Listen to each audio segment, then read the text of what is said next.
యువత చెడు వ్యసనాలకు దూరంగా ఉండి బంగారు భవిష్యత్తుకు బాటలు వేసుకోవాలని గోదావరి కని సీఐ ఇంద్రసేనారెడ్డి సూచించారు.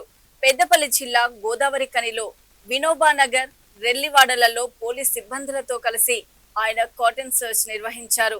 అనుమానితుల పట్ల అప్రమత్తంగా ఉండాలని, అపరిచితులకు ఆశ్రయం ఇవ్వరాదని సీఐ పేర్కొన్నారు. వార్డులోని ప్రతి ఇంటిని పోలీసులు తనిఖీలు నిర్వహించారు. బెల్ట్ షాపులు నిర్వహించిన, గంజాయి వంటి మాదక ద్రవ్యాలు సేవించిన పోలీసులకు సమాచారం ఇవ్వాలని ఆయన కోరారు. రోడ్డు ప్రమాదాల నివారణకు తీసుకోవాల్సిన జాగ్రత్తలు, విద్యార్థులు, యువత చెడు వ్యసనాలకు బానిస కాకుండా తల్లిదండ్రులు నిఘా పెట్టాలన్నారు. సరైన ధృవీకరణ పత్రాలు లేని వాహనాలను పోలీస్ స్టేషన్ కు తరలించారు.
షాప్ కడ తాగుతారు, ఈడు తాగుతారా? అక్కడ తాగరు.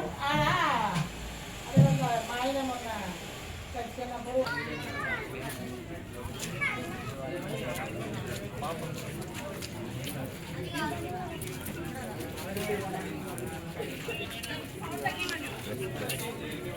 ఒక ఇద్దరు ఉంటారు.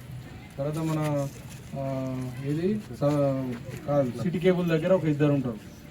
మన 2A మోరి దగ్గర ఒక ఇద్దరు చేస్తూ ఉంటారు. ఇన్ని చేసి ఎందుకు అని అంటే, మీ ఏరియాలో మీరందరూ కూడా రోజులు వేస్తే పనికి పోయేటోళ్ళు పంచుకుంటారు వస్తారు. ఆ వచ్చి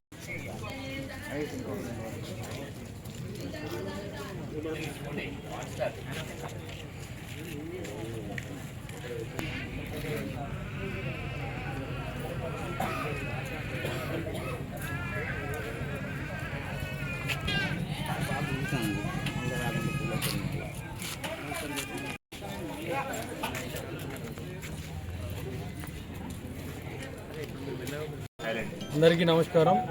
ఈరోజు మన గోదావరికన్లోని 9వ వార్డు లెలిన్ నగర్లో వినోబా నగర్ అండ్ రెల్లివాడలో కార్డినెన్స్ సర్చ్ ఆపరేషన్ నిర్వహించడం జరిగింది. ఈ కార్యక్రమంలో సుమారు 60 నుంచి 70 మంది స్టాఫ్, 5 ఎస్ఐలతోని ఈ వాడలో ఉన్న ప్రతి ఇంటికి చెక్ చేసి, ముఖ్యంగా రెంట్కు ఉండే వాళ్ళను, తర్వాత ఇంట్లో ఎవరెవరు ఉంటున్నారు అన్నది చెక్ చేయడం జరిగింది. దీనికి తోడు ఈ ఏరియాలో ఏమైనా అవాంఛనీయ సంఘటనలు జరగకుండా ఎవరైనా అన్నోన్ పర్సన్స్ ఏదైనా బయట నుంచి వచ్చి ఇక్కడ ఉంటున్నారా అనేది కూడా చెక్ చేయడం జరిగింది. ముఖ్యంగా ఇక్కడ ఉన్న ప్రజలకు తెలియజేసింది ఏంటంటే, ఈ ఏరియాలో మొత్తం కూడా ఉన్న ప్రజలందరూ కూడా ఎక్కువ కూలి పని చేసుకొని చిన్న చిన్న జాబులు చేసుకుంటూ ఉండేవాళ్ళు.